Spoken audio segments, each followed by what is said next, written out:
Lodge of motion यामध्ये आपण ज्या काही फिजिकल क्वांटिटी बघत आहोत, distance, displacement, speed, velocity, acceleration,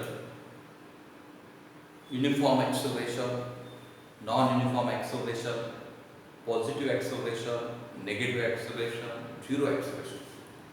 तर ॲक्सलरेशन म्हणजे आपल्याला माहिती आहे वेलोसिटी चेंज, पण वेलोसिटीमध्ये नेमका कसा चेंज झाला यावर आपण 5 प्रकार पाहिले acceleration.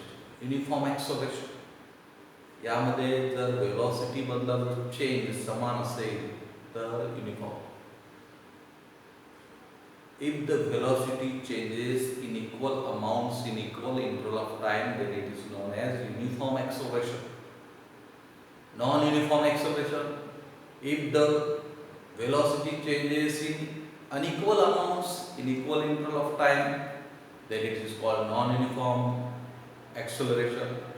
Positive acceleration, if the velocity increases, then it is called positive acceleration. Velocity change व्हायली पण नेमकं काय इन्क्रीज होत आहे, पॉझिटिव्ह.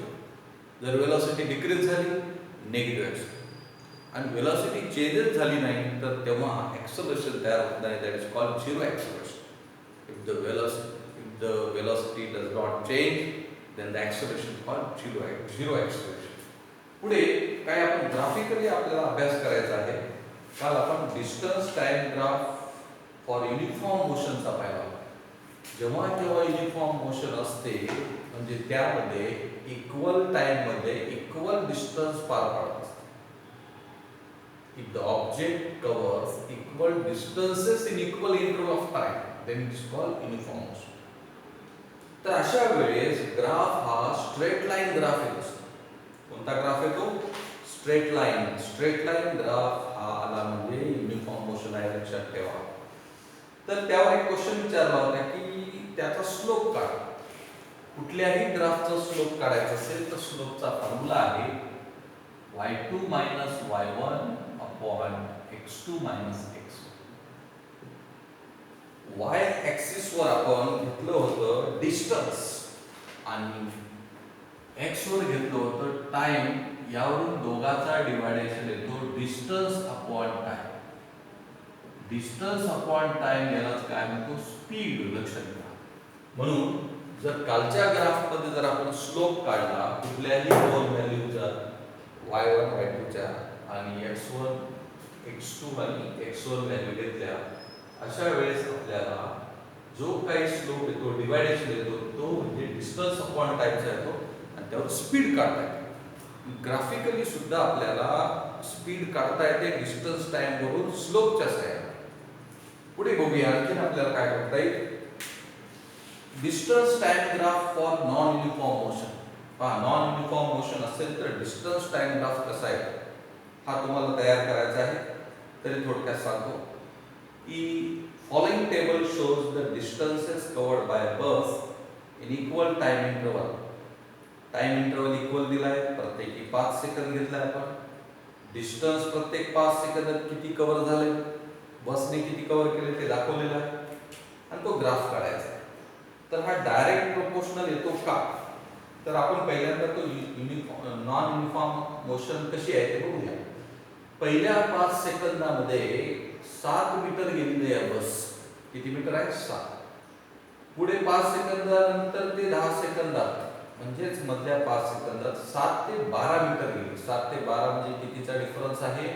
5 मीटर गेलेली. पुढच्या 5 सेकंदात 5 मीटर, पहिल्या 5 सेकंदात 7 मीटर. पुन्हा 10 ते 15 सेकंदात म्हणजे 5 सेकंदात 12 ते 20 म्हणजे किती मीटर? 8 मीटर. पुन्हा 20 ते 30 गेलेले 10 मीटर. पहा म्हणजे डिस्टन्स प्रत्येक वेळेस वेगळे येत आहे. पहिलं 7, पुन्हा 5, पुन्हा 10, पुन्हा 8. म्हणजे कोणती मोशन आहे? Non uniform motion. अशा वेळेस जर आपण ग्राफ काढला तर तो स्ट्रेट लाईन येणार नाही, तो खाली वरी वेगवेगळ्या अँगल मध्ये येईल. स्ट्रेट लाईन येणार नाही, हे लक्षात ठेवा. Use your brain power. Page number 6 वर बघा. हा जनरल भाग आहे, सिलेबसला नाही तरी लक्षात घ्या.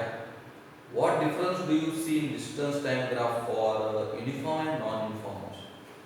नॉन युनिफॉर्म आणि युनिफॉर्मचा ग्राफ तयार केला तर लक्षात येते की युनिफॉर्म मोशनचा ग्राफ हा स्ट्रेट लाईन येतो, नॉन युनिफॉर्मचा स्ट्रेट लाईन येत नाही. पुढे बघूया आपण velocity time graph for uniform velocity.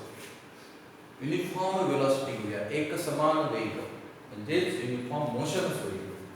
A train is moving with a uniform velocity of 60 km per hour for 5 hours.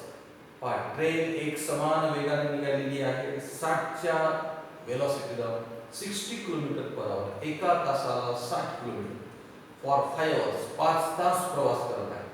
The velocity time graph for this uniform motion is shown in here. हा तुम्हाला graph दाखवला आहे. काय विचारलं, with the help of graph how will you determine the distance covered by train between 2 to 4 hours. आपल्याला 2 तास ते 4 तास या तासामध्ये ट्रेनने किती डिस्टन्स पार केले हे काढायचं आहे. Is there a relation between the distance covered by the train between 2 and 4 hours and the area of particular quadrangle in the graph. आपण पहिल्यांदा डिस्टन्स काढूया, नंतर हा जो क्वाड्रँगल तयार झाला त्याचा एरिया काढू. तर लक्षात ठेवा, गाडी 5 तास गेलेली आहे, पहिल्या तासापासून ती 60 च्या स्पीडनं, म्हणून ग्राफ हा बघा असा आलेला आहे 60 कंटिन्यू 60. पहिल्या या ठिकाणी एक्स ऍक्सिस वर टाइम दिलेला आहे आवर मध्ये, 1 hour 2 hour 3 hour 4 hour 5 hour. Y axis वर दिलेला आहे या ठिकाणी वेलोसिटी दिलेली आहे kilometre per hour, 10 kilometre per hour, 20 30 40 50 60. पहिल्या तासापासून सुरुवातीपासून 60 च्या स्पीडने गेलेली आहे. स्पीड कमी झाली नाही, वाढली नाही, सेम वेलोसिटी आहे. म्हणून ग्राफ असा सरळ रेषेत काढला, पॅरलल लाईन निघाली. तर आपल्याला 2 तासापासून ती किती, चौथ्या तासात ट्रेन किती अंतर गेलेली आहे, डिस्टन्स हे काढायचं आहे. तर आपल्याला डिस्टन्सचा फॉर्म्युला माहित आहे. स्पीडच्या फॉर्म्युल्यावर distance equal to speed into time किंवा वेलोसिटी इनटू टाइम.